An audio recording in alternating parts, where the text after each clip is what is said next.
पोइ अॻिते पार्टी जो जेको फ़ैसिलो हूंदो ओड़े मुताबिक़ असां वेंदा। अच्छा चवनि था त इताद ठंडा रहंदा आहिनि पर वरी बि जेका त शिकस्त नसीब में हूंदी। इंशाअल्लाह ताला तव्हां ॾिसंदव त GDA जेको आहे सो उहा पूरे सिंध मां कामयाबी निकिरंदी, छो करे पीपुल्स पार्टी जेको आहे पंहिंजो वजूद खोई चुकी आहे, ख़तम थी चुकी आहे।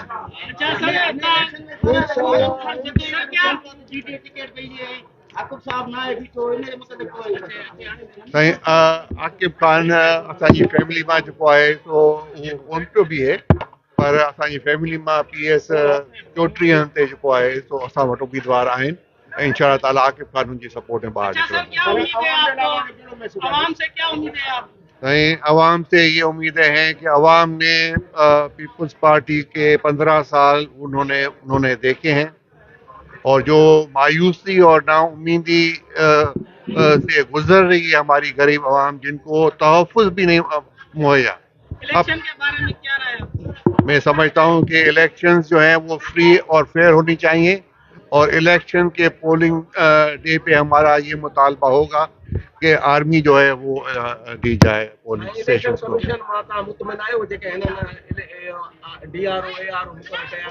सही असां इलेक्शन लड़न जा जेको आहे उहे ख़्वाहिशमंद आहियूं, असांखे अवाम खे मुतमइन करणो आहे।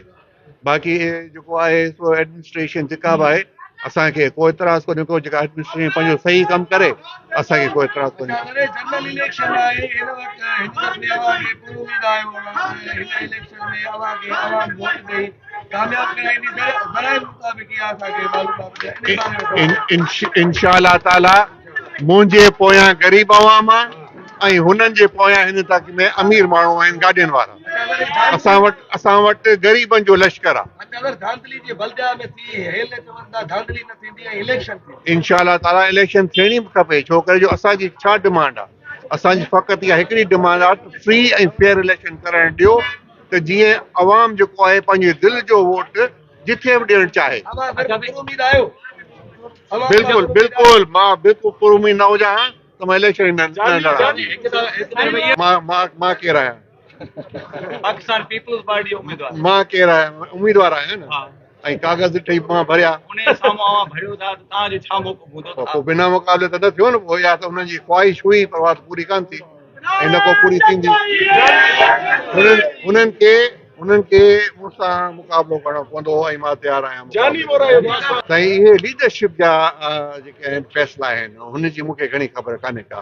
तव्हांखे असांजी लीडरशिप खां इहो पुछणो पवंदो ऐं अगरि इतिहाद ठहनि था त हुन में का बुराई त कान्हे।